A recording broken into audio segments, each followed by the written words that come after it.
ভাওয়াল মির্জাপুর হাটের মিষ্টি। আর এই মিষ্টির কথা শুনলে অনেকেরই শৈশবের কথা মনে পড়ে যায়। বাবার সাথে হাটে আসলে টিনের বাটিতে করে রসগোল্লা দিয়ে থাপড়ানো রুটি না খেলে আমাদের চলতই না। যাদের জন্ম 90 দশক বা তারও আগে তারাই এই স্মৃতিচারণ করতে পারবেন। আর হাটে আসলে রসগোল্লার সাথে থাকতো দই চিরা কিংবা থাপড়ানো রুটি, সে কি স্বাদ! আজকে আমরা গিয়েছিলাম গাজীপুরের ভাওয়াল মির্জাপুর হাটের সেই বিখ্যাত স্বপন মামার মিষ্টির দোকানে। আর এই স্বপন মামা এই ভাওয়াল মির্জাপুর হাটে ৪৫ বছর যাবৎ মিষ্টি বিক্রি করে থাকেন।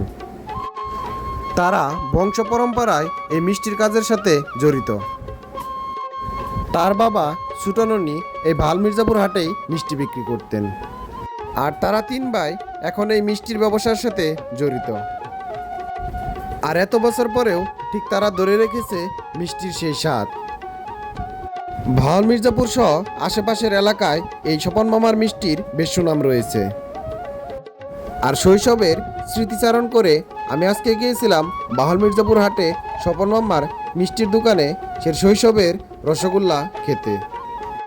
যদিও এখন টিনের সেই ছোট্ট প্লেটটি নেই, কিন্তু রসগোল্লার সেই অথেন্টিক সেই স্বাদটি এখনও ধরে রাখতে পেরেছে এই স্বপন মামা। ভাওয়াল মির্জাপুর হাটের রসগোল্লা শুধু রসগোল্লাই না, এটি হচ্ছে আমাদের শৈশবের একটি আবেগ। কি অবস্থা, কেমন আছেন? আপনার নামটা কি? স্বপন চন্দ্র ঘোষ। মানে ভাওয়াল মির্জাপুর যে স্বপন মিষ্টান্ন ভান্ডার, এটা আপনার? আচ্ছা আচ্ছা। আসলে আমাকে অনেকে রিকোয়েস্ট করছে যে যেহেতু ভাওয়াল মির্জাপুর হাটের একটা ভিডিও করছিলাম যে স্বপন মামার মিষ্টির দোকানের একটা ভিডিও করে নিয়ে আসার জন্য। আপনি এই হাটে কতদিন যাবত বিক্রি করেন? আমার এই বছর ৫ বছর ধরে শুরু হয়েছে। হ্যাঁ, ৫ বছর ৪৫ বছর ধরে এই হাটে বিক্রি করতে? আপনি শুধু? আমার বাবা বেচছে ৬০ বছর হয়ে গেছে, দাদা বেচছে। আচ্ছা আচ্ছা ৭ বছর। আচ্ছা, প্রত্যেক বুধবারে হাটে আপনি এখানে আসেন? আর আপনার তো বাজারও একটা দোকান আছে। আচ্ছা, আপনার বাবাকে কি নামে চিনতো এখানে?